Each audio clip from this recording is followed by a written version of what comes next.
गणेशाय नमः। जय श्री कृष्ण, राधे राधे।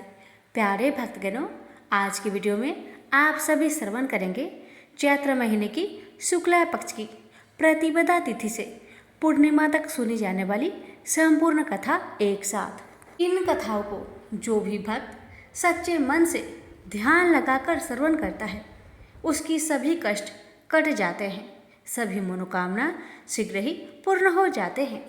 कथा को श्रद्धापूर्वक पूरा अवश्य सुनिएगा और दूसरे भक्तों के पास भी शेयर कीजिएगा। तो आइए श्रवण करते हैं प्रथम पूज्य गणेश भगवान की व्रत कथा। कथा। एक बुढ़िया माई थी, मिट्टी के गणेश जी की पूजा करती थी। रोज बनाए रोज गल जाए। एक सेठ का मकान बन रहा था। वो बोली, पत्थर का गणेश बना दो। मिस्त्री बोले, जितने हम तेरा पत्थर का गणेश करेंगे उतने में अपनी दीवार ना चिनेंगे। बुढ़िया बोली, राम करे तुम्हारी दीवार टेढ़ी हो जाए। अब उनकी दीवार टेढ़ी हो गई। वो चीने और ढा देवे, चीने और ढा देवे। इस तरह करते करते शाम हो गई। शाम को सेठ आया। उसने कहा, आज कुछ भी काम नहीं किया। वो कहने लगे, एक बुढ़िया आई थी, वो कह रही थी मेरा पत्थर का गणेश गर दो। हमने नहीं गरा तो उसने कहा तुम्हारी दीवार टेढ़ी हो जाए। तब से दीवार सीधी नहीं बन रही है। बनाते हैं और ढा देते हैं। सेठ ने बुढ़िया को बुलवाई।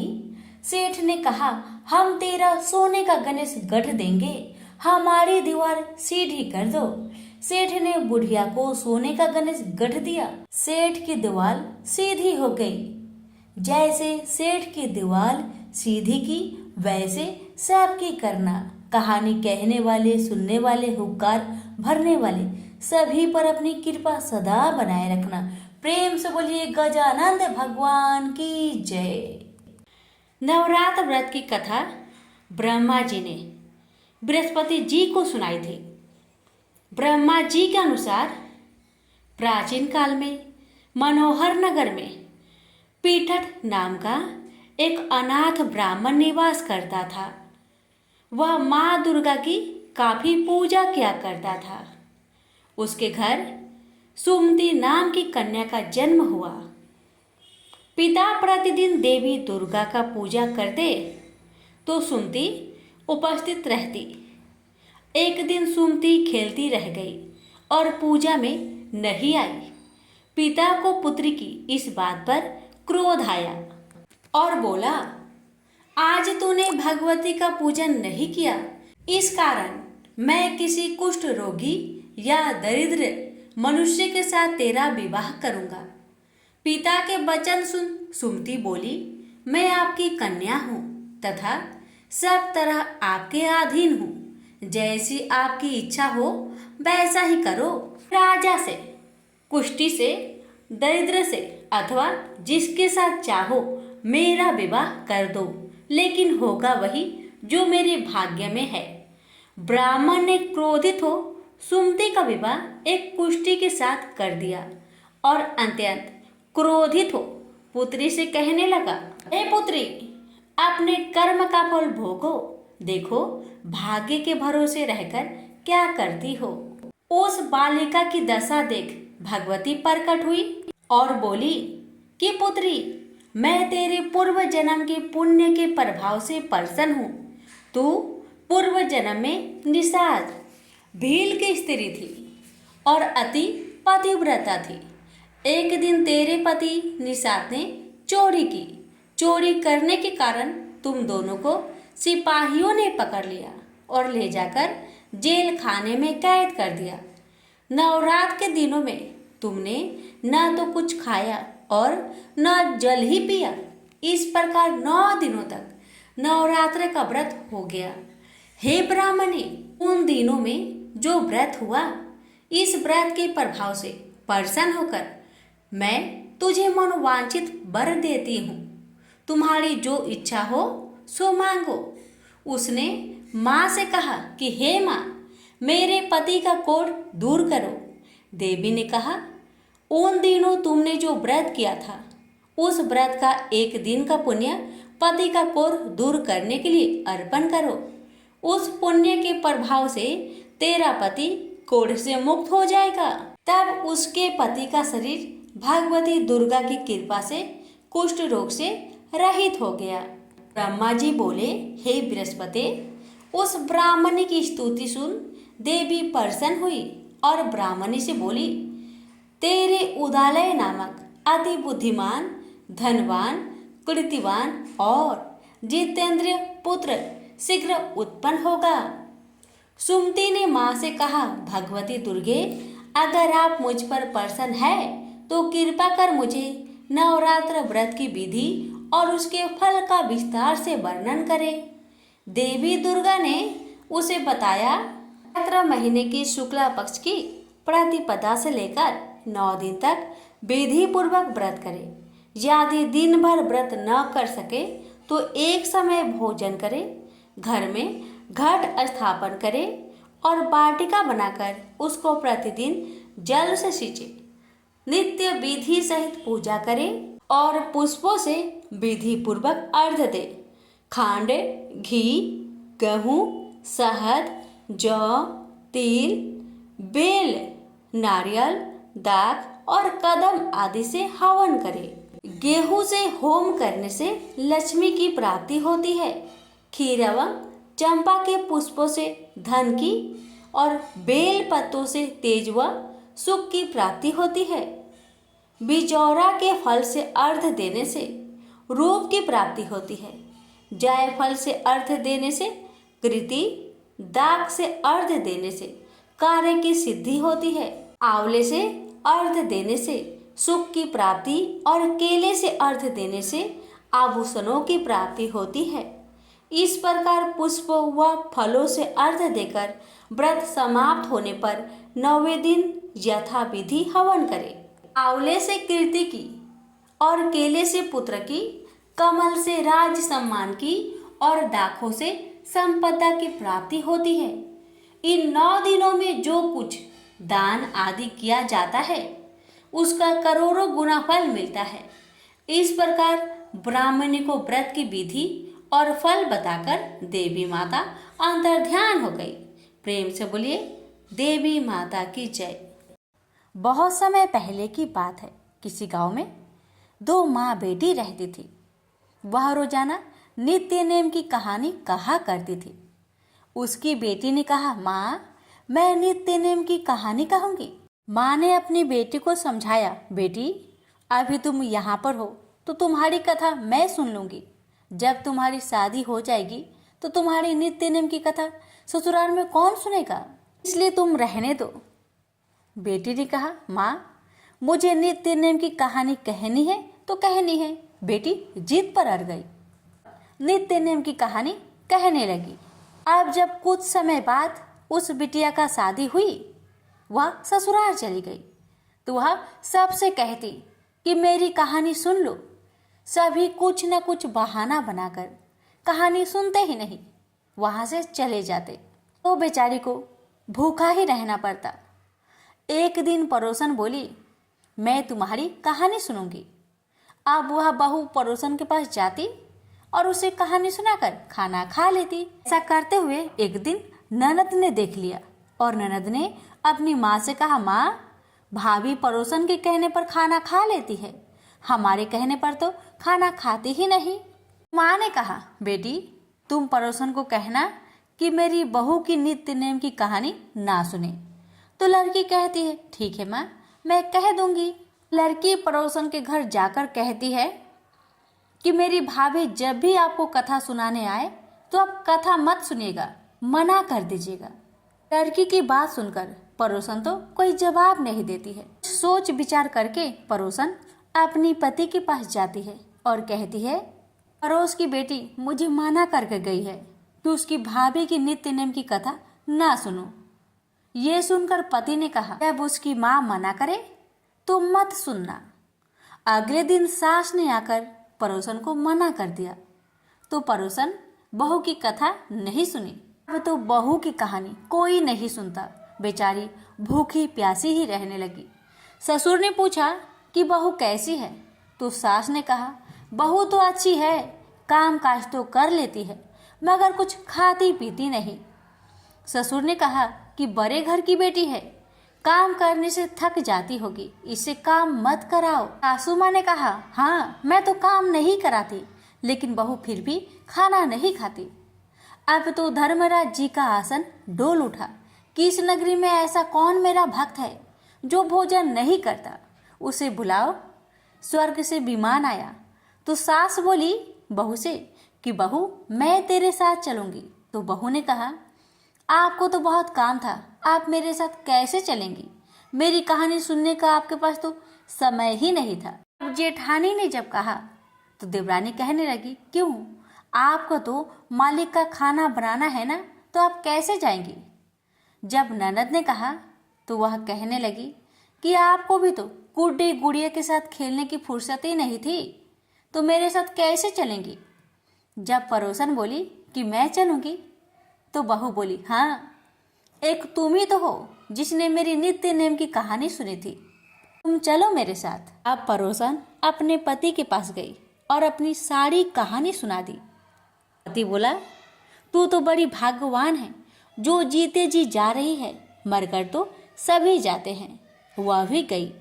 प्रेम से बोलिए धर्मराज भगवान की जय। स्वयंभू मनु के प्रियव्रत नामक पुत्र थे। वे संपूर्ण पृथ्वी के एकमात्र शासक थे। वे बड़े ही धर्मात्मा, न्यायप्रिय, उदार, दयालु और प्रजावत्सल थे।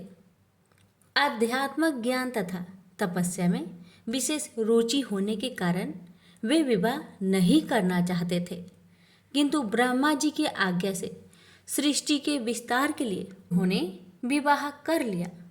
दीर्घ काल तक उन्हें कोई संतान प्राप्त नहीं हुई। तब महर्षि कश्यप ने उनसे पुत्र सृष्टि यज्ञ करवाया और यज्ञ के प्रसाद के प्रभाव से रानी मालिनी ने यथा समय एक दिव्य कुमार को जन्म दिया, किंतु काल की प्रेरणा से वह कुमार मरा हुआ था। रानी मालिनी मरे हुए पुत्र को देखकर शोक से मूर्छित हो गए। राजा प्रियव्रत दुख से अत्यंत व्याकुल हो गए। समस्त राज परिवार शोक से संतप्त हो गया। राजा अत्यंत विचार में पड़ गए कि प्रथम तो कोई संतान ही नहीं हुई और विशेष प्रयत्न से हुई भी तो मरी हुई। हाय, मैं बड़ा हतभाग्य हूँ। न जाने मैंने कौन से दुष्कर्म किए जिनके परिणाम स्वरूप यह दुख भोगना पड़ रहा है। इससे तो अच्छा था कि संतान ही ना होती। इस प्रकार से वे विलाप करने लगे। मंत्रियों ने उन्हें अनेक प्रकार से ढाढ़स दिलाया और आगे का कार्य करने की सलाह दी। रानी को रोता बिलखता छोड़ राजा प्रियव्रत पुत्र को लेकर शमशान में गए और वहां एकांत भूमि में पुत्र को छाती से चिपकाकर उच्च स्वर में रोने लगे। वे करे तो क्या करे, पुत्र शोक से वे स्वयं भी मरे हुए से हो गए थे। इतने ही में उन्हें वहां एक दिव्य विमान दिखाई पड़ा, शुद्ध अष्टापिक के समान दिव्य पैमान। वह विमान अमूल्य रत्नों तथा मणियों से जड़ित एवं पुष्पों की माला से सुशोभित था। राजा ने उस विमान पर बैठे हुए दिव्य वस्त्र भूषणों से सुशोभित कांतिपूर्ण एवं मनोरम स्वरूप वाली एक युवा देवी को देखा। उनका वर्ण श्वेत चंपा पुष्प के समान उज्ज्वल था। उनके मनोहर मुखमंडल पर सौंदर्य, माधुर्य एवं सौम्यता का आभा झलक रही थी।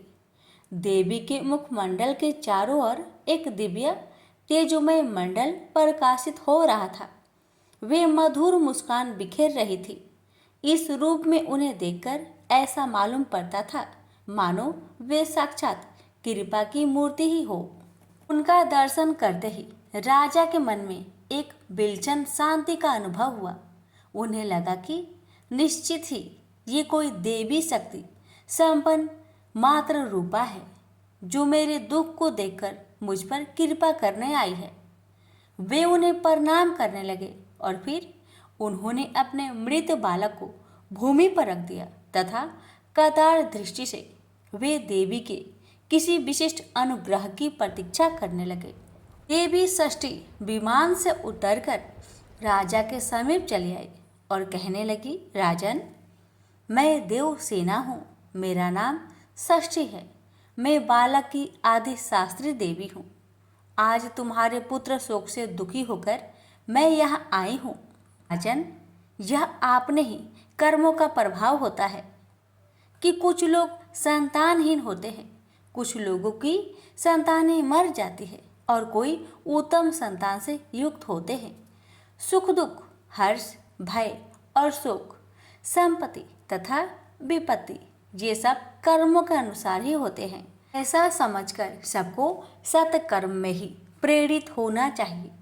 आपके दुर्देव से ही आपको संतानहीनता प्राप्त है, उसका फल आपको मिल ही गया है, किंतु मेरा दर्शन अमोघ है। यह बालक जैसे आपको प्रिय है वैसे ही मुझे भी प्रिय है।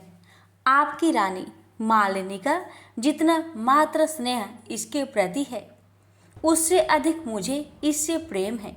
बालकों की विशेष रूप से रक्षा करना मेरा कार्य है, अतः अब आप शोक का परित्याग करें। ऐसा कहकर कृपामयी देवी ने बालक को अपनी गोद में उठा लिया और अपनी योग लीला द्वारा खेल खेल में ही उसे जीवित कर दिया। अपने वास्तविक माता के अंग का मधुर एवं दिव्य स्पर्श पाते ही उस बालक की आभा एवं छवि और भी दोगुनित हो उठी और वह बालक माँ की गोद में मुस्कुराते हुए किलकारी मारने लगा। राजा हाथ जोड़े उस अद्भुत दृश्य को देखते ही रह गए। महान आश्चर्य और देवी की कृपा शक्ति को देखकर राजा अभिभूत से हो गए। तब देवी ने राजा से कहा, राजन, यह तुम्हारा पुत्र सभी सद्गुणों से संपन्न है। यह भगवान नारायण का कलावतार है। यह क्षत्रियों में सर्वश्रेष्ठ तथा संपूर्ण पृथ्वी का आधिपति होते हुए सहस्त्र यज्ञों को संपन्न करेगा। यह महान ऐश्वर्य से संपन्न निर्मल हृदय, विद्वानों का प्रेम भाजक तथा योगियों, ज्ञानियों और तपस्वियों का सिद्ध रूप होगा। इसे जन्मांतर की सभी बातें याद रहेगी। तीनों लोकों में इसके यश एवं कीर्ति का गुणगान होता रहेगा। ऐसा कहकर देवी ने उस बालक को सुब्रत नाम से पुकारा और तभी से उसका यह नाम प्रसिद्ध हो गया। देवी ने पुनः कहा, राजन, तुम स्वयंभू मनु के पुत्र हो। संपूर्ण त्रिलोक्य पर तुम्हारा शासन चलता है, अतः तुम सर्वत्र मेरी पूजा कराओ और स्वयं भी करो। यह कहकर भगवती षष्ठी ने बालक सुब्रत को राजा को समर्पित कर दिया और अनेक आशीर्वाद एवं वर प्रदान कर वे अंतर्ध्यान हो गए। हे षष्ठी माता, जैसी कृपा आपने राजा पर किया, वैसी कृपा आपकी कथा कहने वाले, सुनने वाले, हुक्कार भरने वाले अपने सभी भक्तों पर अपनी कृपा सदा बनाए रखना। प्रेम से बोलिए षष्ठी देवी की जय।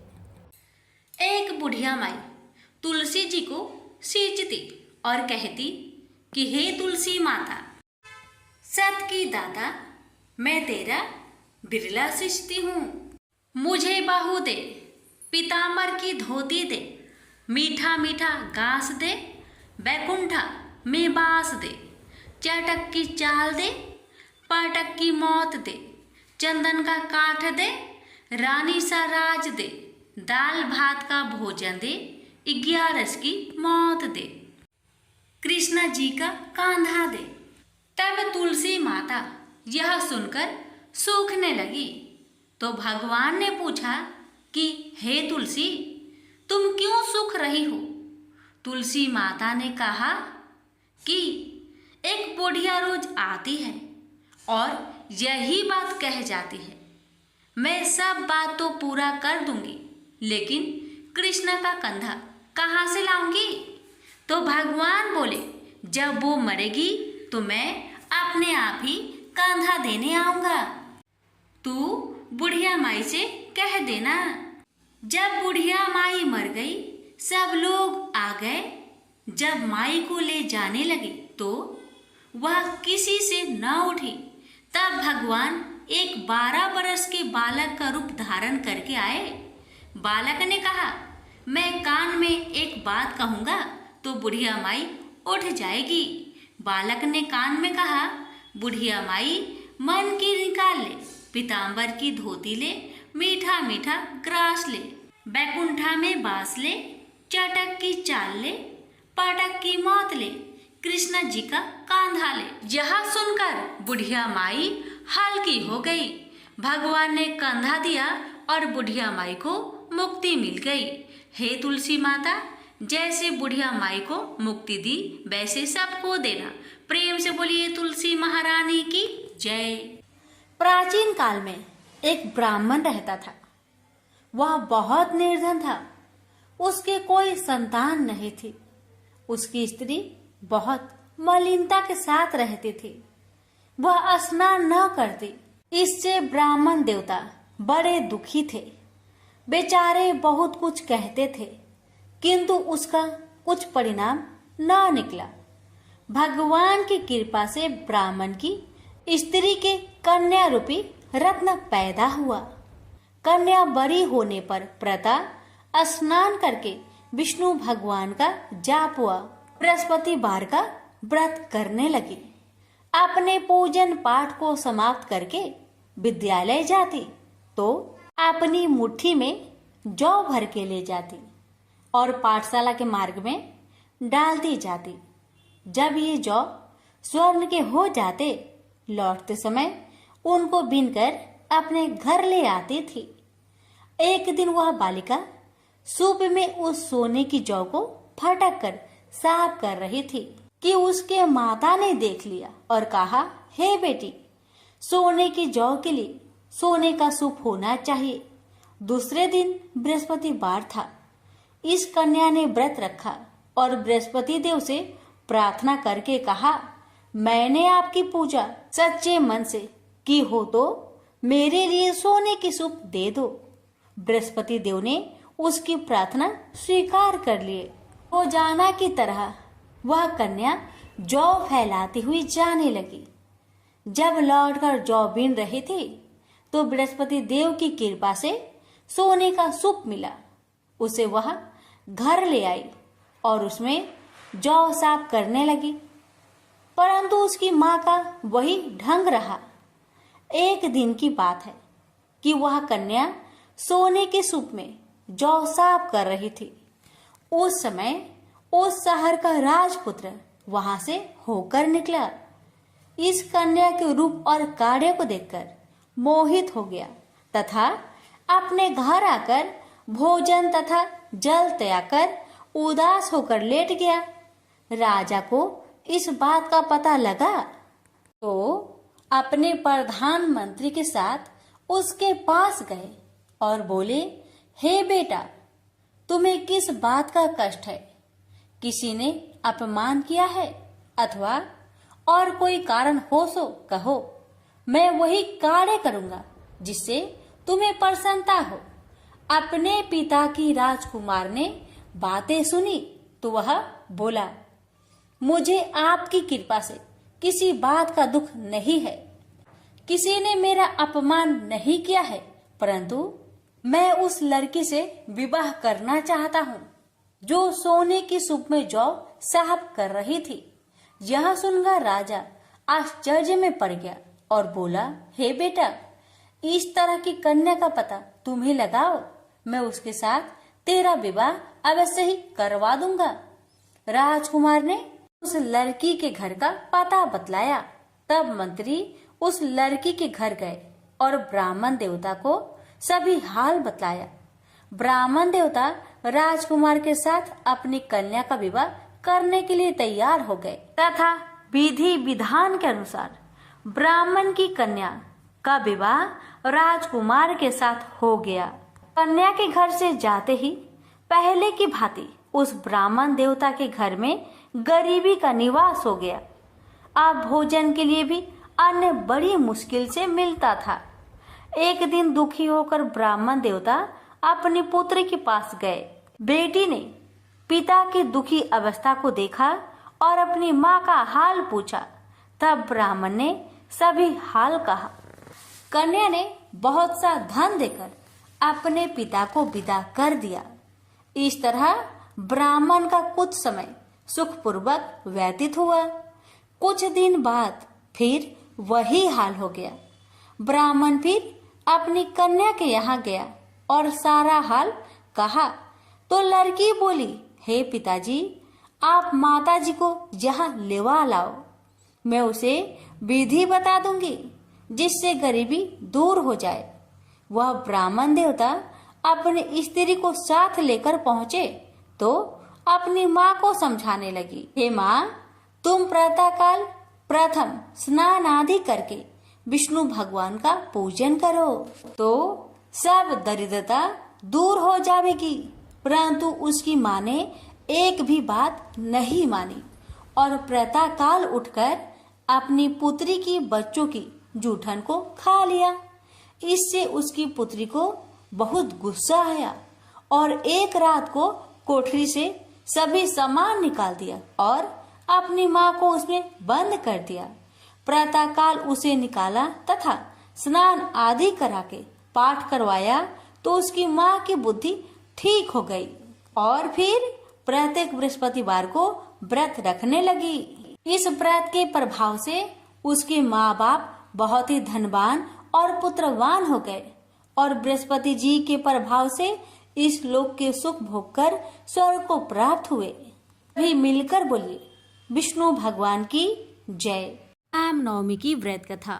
राम नाम में अद्भुत शक्ति होती है। मान्यता है कि केवल राम नाम का स्मरण करना हजारों देवताओं के उच्चारण जैसा होता है।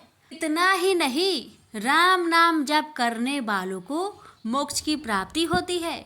ऐसे में राम नवमी का दिन तो राम लल्ला के जन्म उत्सव का दिन है, इसलिए यह विशेष दिन होता है। इस दिन भगवान राम की पूजा करने और व्रत रखने का महत्व कई गुना बढ़ जाता है और बुरे कर्म दूर होते हैं। श्रद्धा भाव से भगवान राम की पूजा करने से सभी मनोकामनाएं पूरी होती है। पौराणिक कथा के अनुसार अयोध्या के महाराज दशरथ को पुत्र रत्न की प्राप्ति नहीं हो रही थी। ऐसे में महाराज दशरथ ने अपने गुरु महर्षि वशिष्ठ के निर्देशों का पालन करते हुए एक महायज्ञ आयोजित किया। महाराज दशरथ ने इस यज्ञ में सभी यशस्वी ऋषि मुनियों को आमंत्रित किया। जिस दिन यज्ञ का शुभारंभ होना था उस दिन गुरु वशिष्ठ के साथ महाराज दशरथ के मित्र अंग, प्रदेश के अधिपति रिंग ऋषि और अन्य अंगतुक भी यज्ञ मंडप पर आए।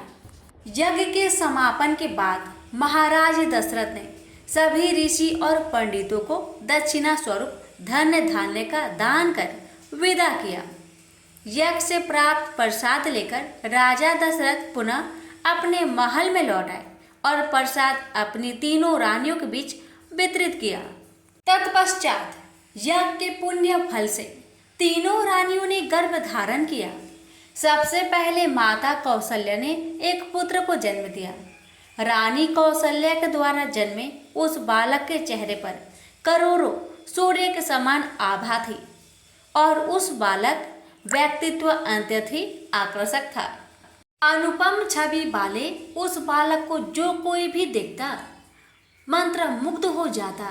चैत्र माह के शुक्ला पक्ष की नवमी तिथि को जन्मा यह बालक और कोई नहीं बल्कि सृष्टि के महानायक श्री विष्णु के सप्तम अवतार भगवान राम का ही बाल रूप था। माता कौशल्या के बाद अन्य दो रानियों अर्थात माता केकई और माता सुमित्रा ने भी शुभ नक्षत्रों में पुत्रों को जन्म दिया। माता केकई के एक पुत्र अर्थात भारत हुए एवं माता सुमित्रा के दो पुत्र लक्ष्मण एवं शत्रुघ्न हुए। अयोध्या के नन्हे राजकुमारों के जन्म का समाचार पाते ही पूरी अयोध्या नगरी में खुशियों और उत्साह की लहर दौड़ गई। गीत संगीत जैसे समारोह से राजा दशरथ के चारों पुत्रों का स्वागत करते हुए उनका जन्म दिवस मनाया गया।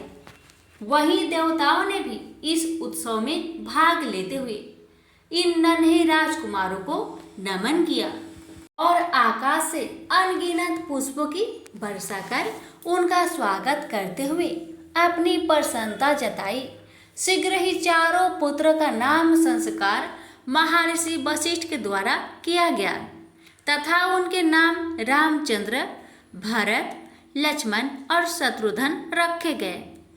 अत्यंत विलक्षण प्रतिभा के धनी श्री राम अल्प काल में ही अयोध्या वासियों के प्रिय हो गए। वे सभी प्रकार के अस्त्र शस्त्र चलाने में असाधारण निपुणता प्राप्त हो गई। वे निरंतर माता पिता और गुरुजनों की सेवा में लगे रहते थे। श्री विष्णु के 7वें महाअवतार के रूप में जन्मे श्री राम ने अपने जीवन काल में अनेकों महान और धर्मपरायण कार्य किए।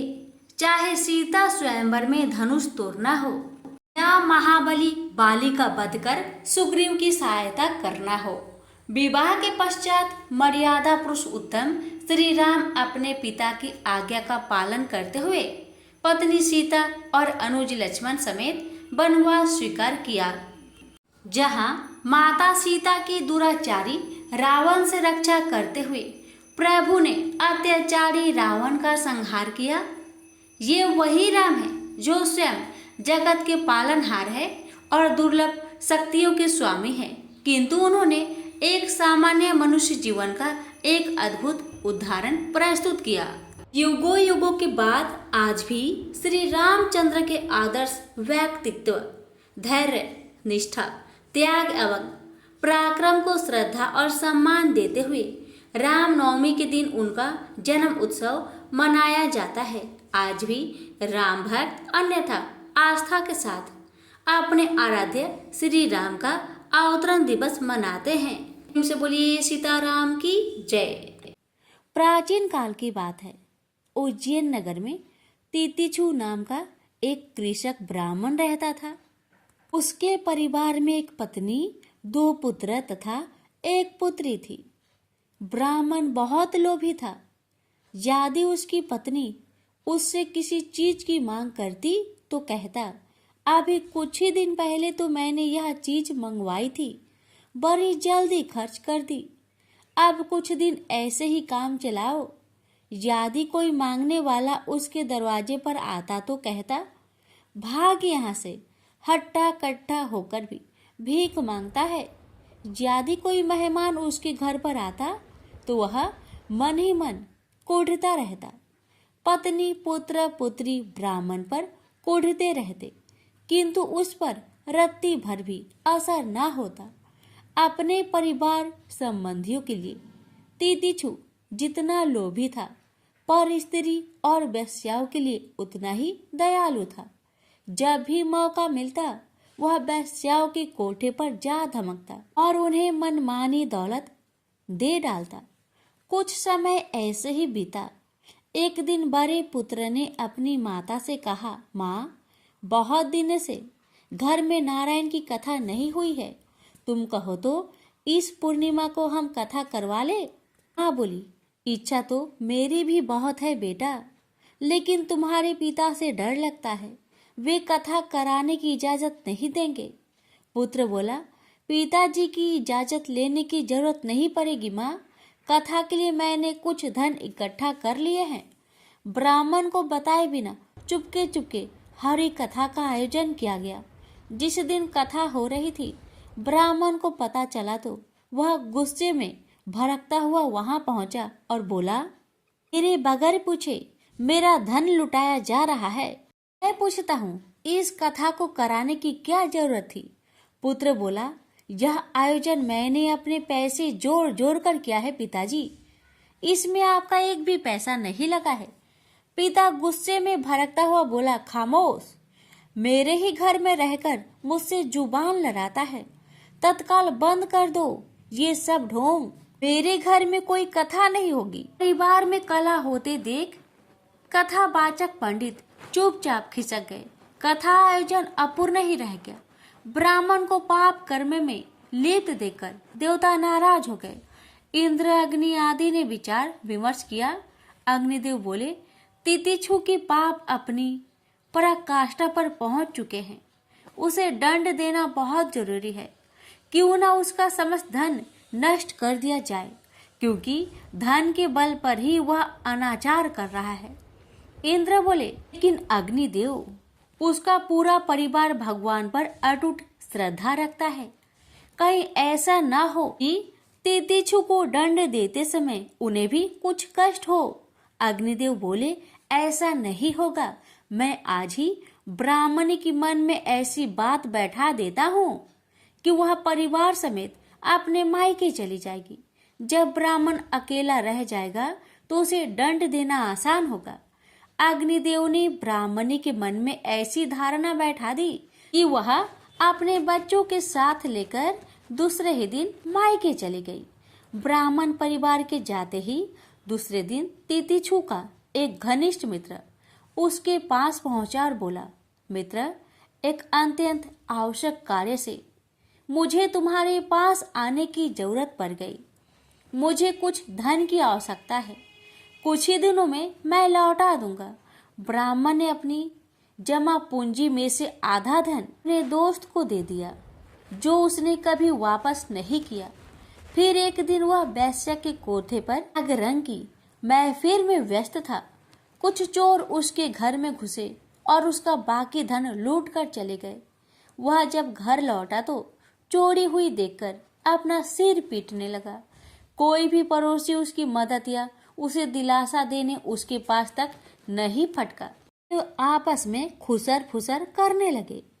अभी तितिक्षु चोरी के गम से उभर भी नहीं पाया था कि एक दिन उसके घर में आग लग गई।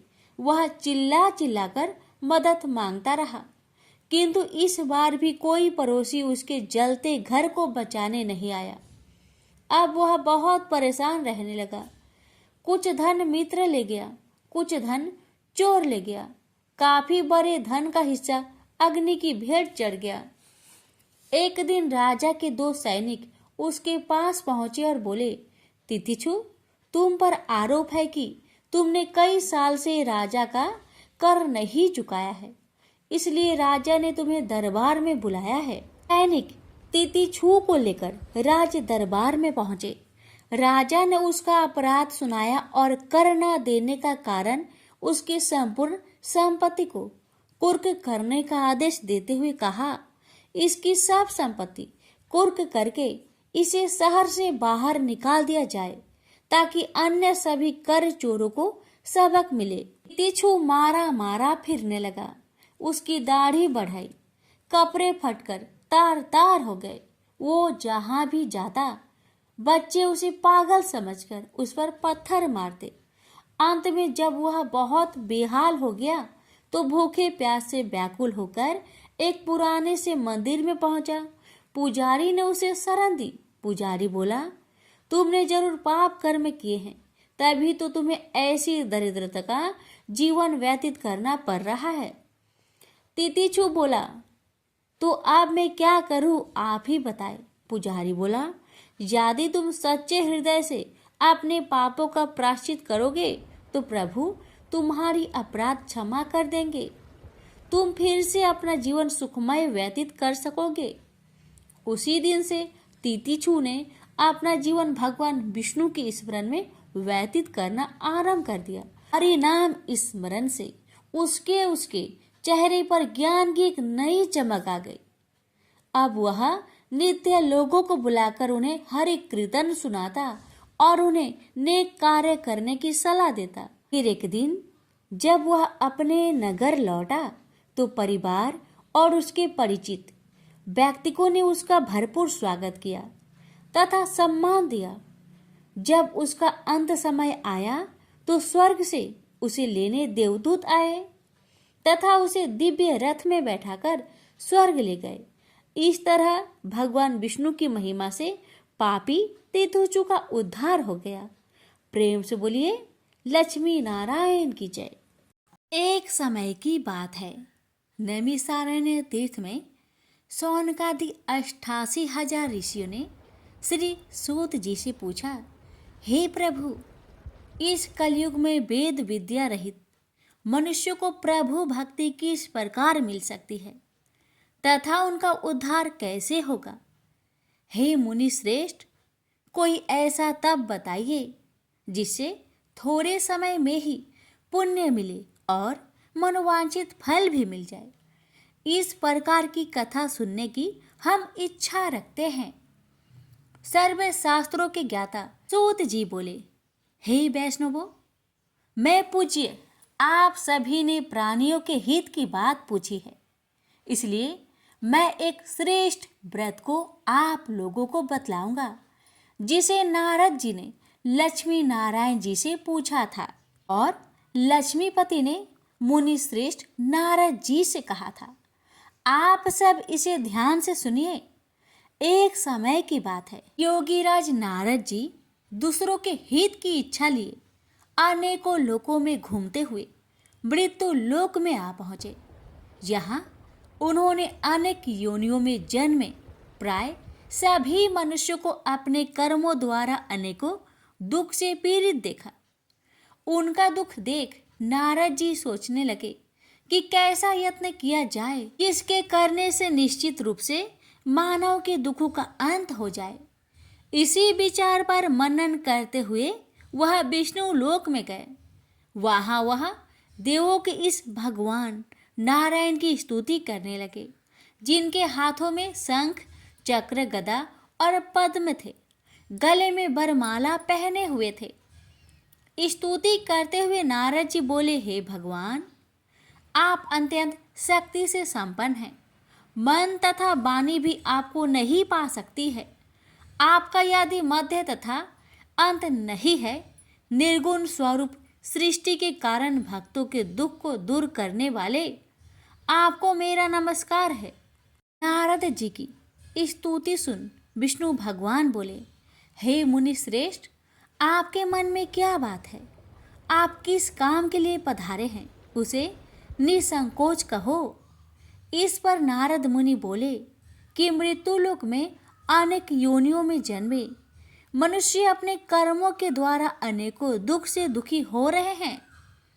हे नाथ, आप मुझ पर दया रखते हैं तो बताइए कि वो मनुष्य थोड़े प्रयास से ही अपने दुखों से कैसे छुटकारा पा सकते हैं।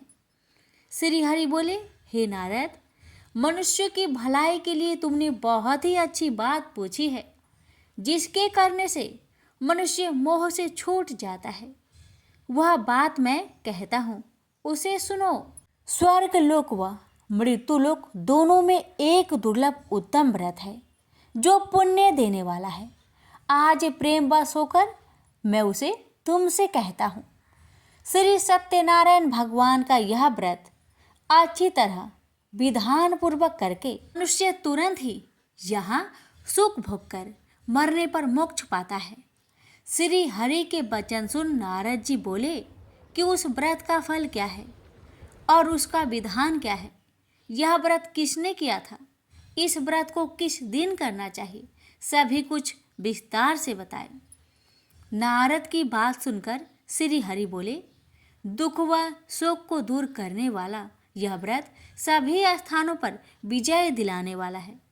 मानव को भक्ति व श्रद्धा के साथ शाम को श्री सत्यनारायण की पूजा धर्म परायण होकर ब्राह्मणों व बंधुओं के साथ करनी चाहिए। भक्ति भाव से ही नैवेद्य केले का फल, घी, दूध और गेहूं का आटा सवाया ले। गेहूं के स्थान पर साठी का आटा, शक्कर तथा गुड़ लेकर वह सभी भक्षण योग्य पदार्थों को मिलाकर भगवान का भोग लगाए। ब्राह्मणों सहित बंधु बांधवों को भी भोजन कराए। उसके बाद स्वयं भोजन करे और भजन कीर्तन के साथ भगवान की भक्ति में लीन हो जाए। इस तरह से सत्यनारायण भगवान का यह व्रत करने पर मनुष्य की सारी इच्छाएं निश्चित रूप से ही पूरी होती है। इस कली काल अर्थात कलयुग में मृत्यु लोक में मोक्ष का यही एक सरल उपाय है। इति श्री सत्यनारायण व्रत कथा प्रथम अध्याय संपूर्ण। श्रीमन नारायण नारायण नारायण, भज मन नारायण नारायण नारायण। श्री सत्यनारायण भगवान की जय। सूत जी बोले, हे ऋषियों, जिसने पहले समय में इस व्रत को किया था उसका इतिहास कहता हूँ, ध्यान से सुनो। सुंदर काशीपुरी नगरी में एक अत्यंत निर्धन ब्राह्मण रहता था। भूख प्यास से परेशान हुआ धरती पर घूमता रहता था। ब्राह्मणों से प्रेम करने वाले भगवान ने एक दिन ब्राह्मण का भेष धारण कर उसके पास जाकर पूछा, हे ब्रीप, नित्य दुखी होकर तुम पृथ्वी पर क्यों घूमते हो? दीन ब्राह्मण बोला, मैं निर्धन ब्राह्मण हूँ, भिक्षा के लिए धरती पर घूमता हूँ। हे भगवान, यदि आप इसका कोई उपाय जानते हो तो बताइए। वृद्ध ब्राह्मण कहता है कि सत्यनारायण भगवान मनोवांछित फल देने वाले हैं, इसलिए तुम उनका पूजन करो। इसे करने से मनुष्य सभी दुखों से मुक्त हो जाता है। वृद्ध ब्राह्मण बनकर आए सत्यनारायण भगवान उस निर्धन ब्राह्मण को व्रत का सारा विधान बताकर अंतर्ध्यान हो गए।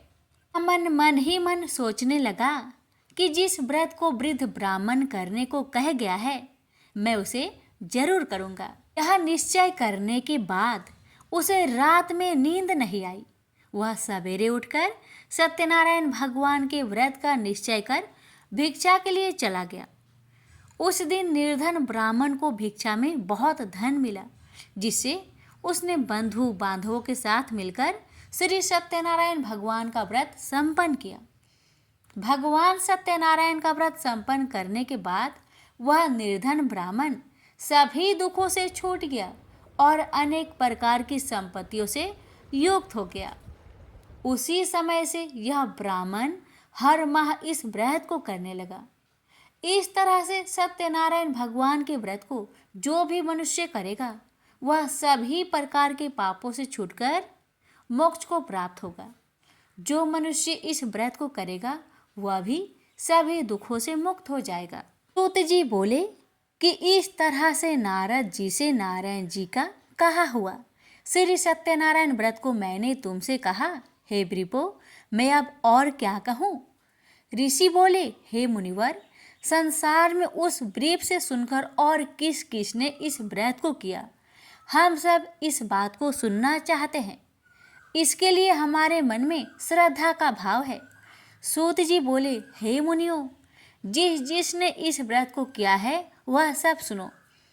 एक समय वही व्रीप धन व ऐश्वर्य के अनुसार अपने बंधु बांधवों के साथ इस व्रत को करने को तैयार हुआ।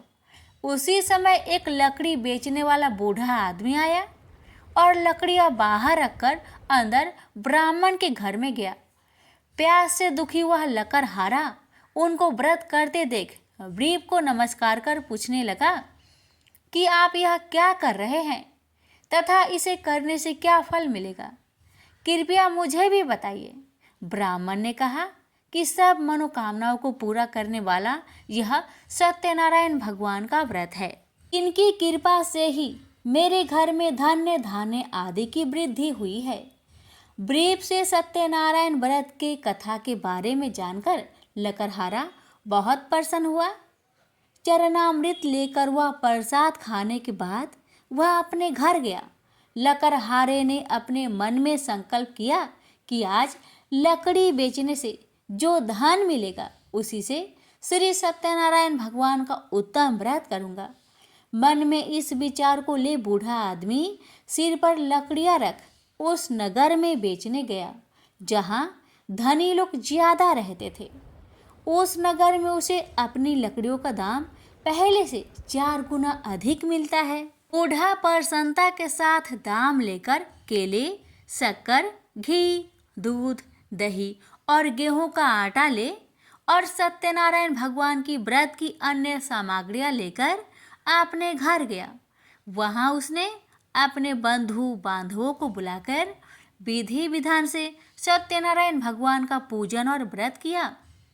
इस व्रत के प्रभाव से वह बूढ़ा लकड़हारा धन पुत्र आदि से युक्त होकर संसार के समस्त सुख भोग अंतकाल में बैकुंठ धाम को चला गया। इति श्री सत्यनारायण व्रत कथा 2 अध्याय संपूर्ण।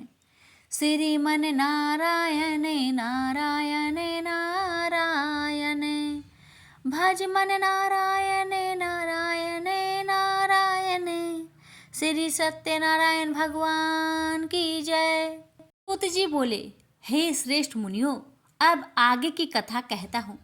पहले समय में उल्कामुख नाम का एक बुद्धिमान राजा था। वह सत्य वक्ता और जितेंद्रिय था। प्रतिदिन देव स्थानों पर जाता और निर्धनों को धन देकर उनके कष्ट दूर करता था। उसकी पत्नी कमल के समान मुख वाली तथा सती साध्वी थी। भद्रशिला नदी के तट पर उन दोनों ने श्री सत्यनारायण भगवान का व्रत किया। उसी समय साधु नाम का एक वैश्य आया। उसके पास व्यापार करने के लिए बहुत सा धन भी था। राजा को व्रत करते देखकर वह विनय के साथ पूछने लगा, हे राजन, भक्ति भाव से पूर्ण होकर आप यह क्या कर रहे हैं? मैं सुनने की इच्छा रखता हूँ, तो आप मुझे बताए। राजा बोले, हे साधु, अपने बंधु बांधवों के साथ पुत्र आदि की प्राप्ति के लिए एक महाशक्तिमान श्री सत्यनारायण भगवान का व्रत व पूजन कर रहा हूँ। राजा के वचन सुन साधु आदर से बोला, हे राजन, मुझे इस व्रत का सारा विधान कहिए। आपके कथा अनुसार मैं भी इस व्रत को करूँगा। मेरी भी संतान नहीं है और इस व्रत को करने से निश्चित रूप से मुझे संतान की प्राप्ति होगी। राजा से व्रत का सारा विधान सुनकर व्यापार से निवृत्त हो वह अपने घर गया। साधु वैश्य ने अपनी पत्नी को संतान देने वाले इस व्रत का वर्णन कह सुनाया और कहा कि जब मेरी संतान होगी तब मैं इस व्रत को करूँगा। साधु ने इस तरह के वचन अपनी पत्नी लीलावती से कहे। एक दिन लीलावती पति के साथ आनंदित हो सांसारिक धर्म में प्रवृत्त होकर सत्यनारायण भगवान की कृपा से गर्भवती हो गई। 10वें महीने में उसके गर्भ से एक सुंदर कन्या ने जन्म लिया। दिनों दिन वह ऐसे बढ़ने लगी जैसे कि शुक्ला पक्ष का चंद्रमा बढ़ता है। माता पिता ने अपनी कन्या का नाम कलावती रखा। एक दिन लीलावती ने मीठे शब्दों में अपने पति को याद दिलाया कि आपने सत्यनारायण भगवान के जिस व्रत को करने का संकल्प किया था उसे करने का समय आ गया है। आप इस व्रत को करिए। साधु बोला कि हे प्रिय, इस व्रत को मैं उसके विवाह पर करूँगा। इस प्रकार अपनी पत्नी को अवशासन देकर वह नगर को चला गया। कलावती पिता के घर में रह वृद्धि को प्राप्त हो गई।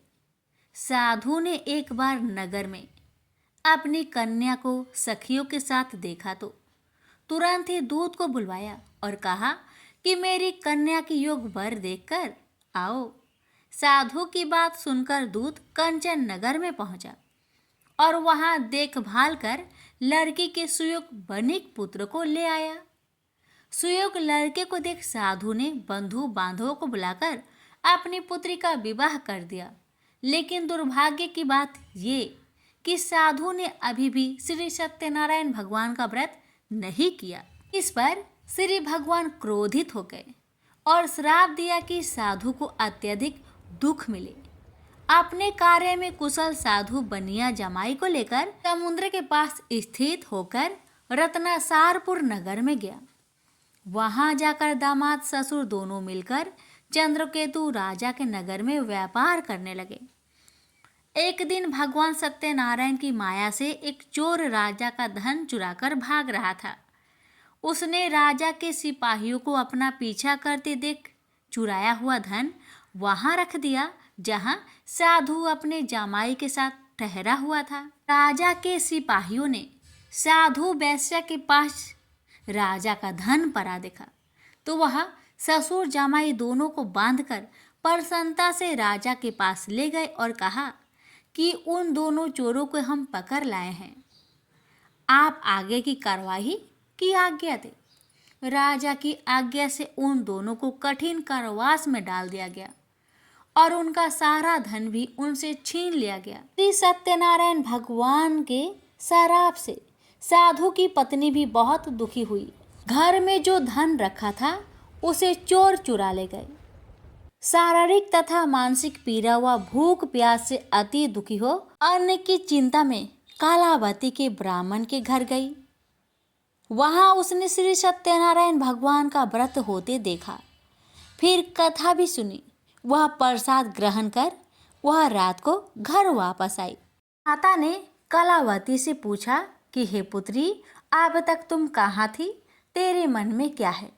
कलावती ने अपने माता से कहा, हे माता, मैंने एक ब्राह्मण के घर में श्री सत्यनारायण भगवान का व्रत देखा है।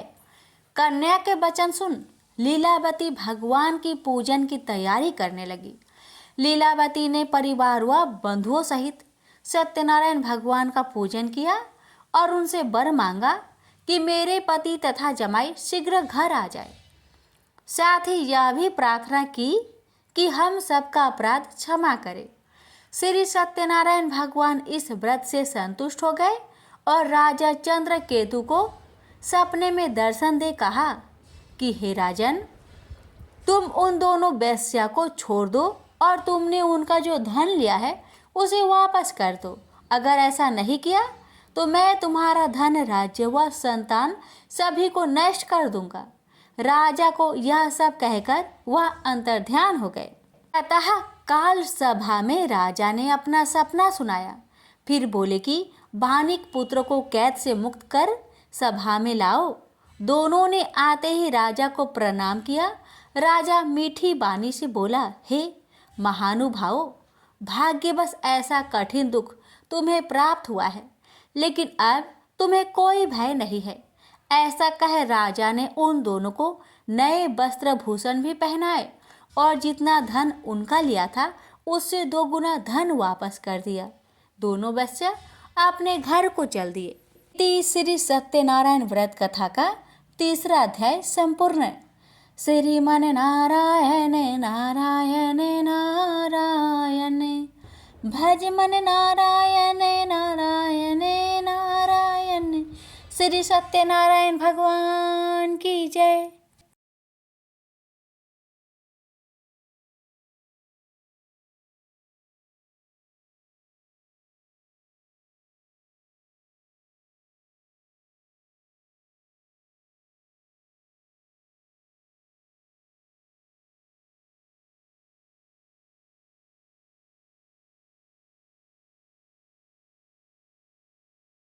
सूत जी बोली, वेश्या ने मंगलाचार कर अपनी यात्रा आरंभ की और अपने नगर की ओर चल दिया। उसके थोड़ी दूर जाने पर एक दंड भेषधारी श्री सत्यनारायण ने उनसे पूछा, हे साधु, तेरी नाव में क्या है? अभिमानी बानिक हंसता हुआ बोला, हे दंडी, आप क्यों पूछते हो? क्या धन लेने की इच्छा है? मेरी नाव में तो बेल व पत्ते भरे हुए हैं। वैश्या के कठोर वचन सुन भगवान बोले, तुम्हारा वचन सत्य हो।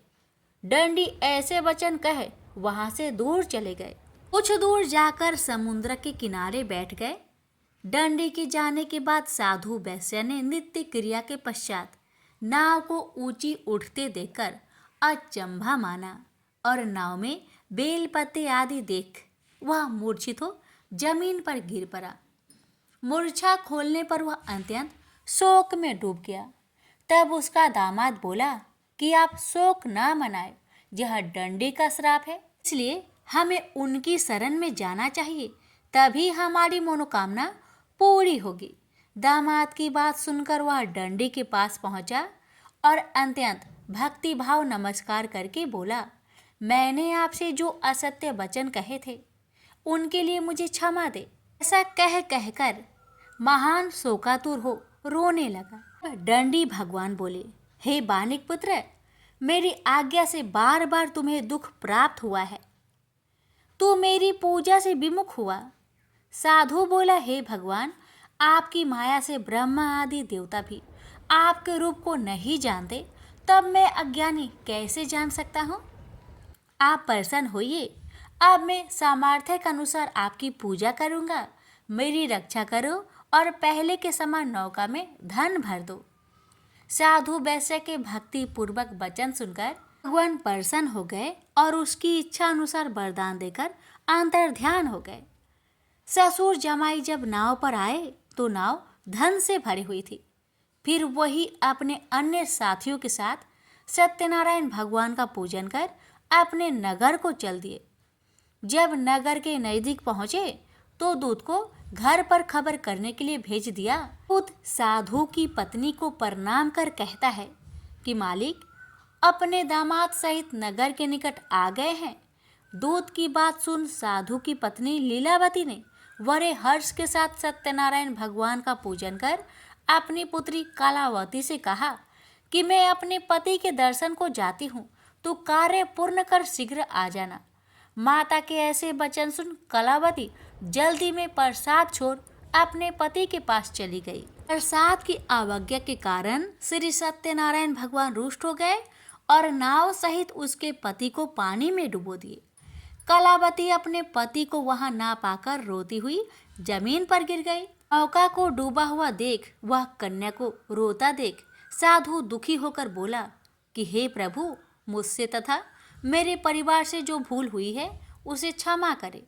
साधु के दीन वचन सुनकर श्री सत्यनारायण भगवान प्रसन्न हो गए और आकाशवाणी हुई, हे साधु, तेरी कन्या मेरे प्रसाद को छोड़कर आई है, इसलिए उसका पति अदृश्य हो गया है। यदि वह घर जाकर प्रसाद खाकर लौटती है तो इसे उसका पति अवश्य मिलेगा। ऐसी आकाशवाणी सुन कलावती घर पहुंचकर प्रसाद खाती है और फिर आकर अपने पति के दर्शन करती है। उसके बाद साधु अपने बंधु बांधवों सहित श्री सत्यनारायण भगवान का विधि विधान से पूजन करता है। इस लोक का सुख भोग वह अंत में स्वर्ग जाता है। इति श्री सत्यनारायण व्रत कथा चतुर्थ अध्याय संपूर्ण। श्रीमन नारायणे नारायणे नारायणे भज मन नारायणे नारायणे नारायण। श्री सत्यनारायण भगवान की जय। श्री सूत जी बोले, हे ऋषियों, मैं और भी एक कथा सुनाता हूँ, उसे भी ध्यान पूर्वक सुनो। प्रजा पालन में लीन तुंगध्वज नाम का एक राजा था। उसने भी भगवान का प्रसाद त्याग कर बहुत ही दुख प्राप्त किया। एक बार वन में जाकर वन्य पशुओं को मारकर वह बर के पेड़ के नीचे आया। वहां उसने ग्वालों को भक्ति भाव से अपने बंधुओं सहित सत्यनारायण भगवान का पूजन करते देखा। अभिमानवश राजा ने उन्हें देखकर भी पूजा स्थान में नहीं गया, ना ही उसने भगवान को नमस्कार किया।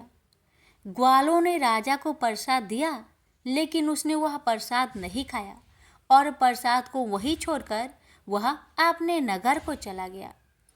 जब वह नगर में पहुंचा तो वहाँ सब कुछ तहस नहस हुआ पाया, तो वह शीघ्र ही समझ गया कि यह सब भगवान ने ही किया है।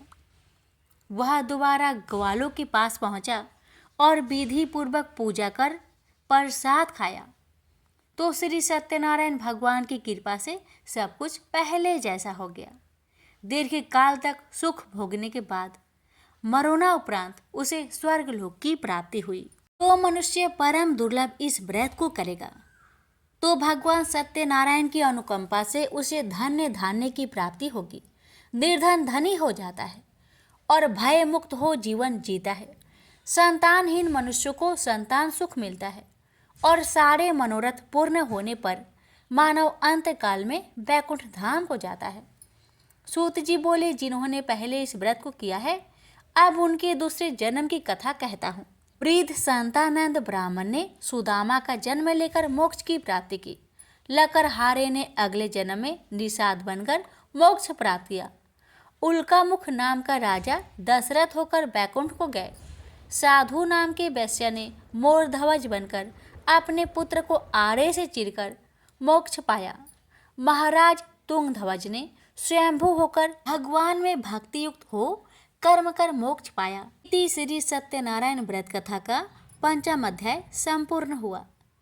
श्रीमन नारायण नारायण नारायण भज मन नारायण नारायण नारायण। श्री सत्यनारायण भगवान की जय।